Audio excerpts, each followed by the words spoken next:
శూరుడు.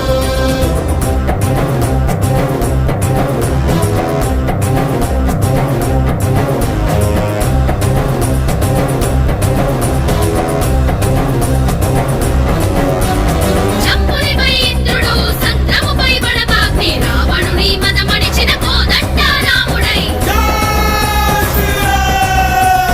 మేఘంపై పవనుడు, మన్మధుపై శంకరుడు, వేయి చేతులే నరికిన క్రోధ పరశురాముడై.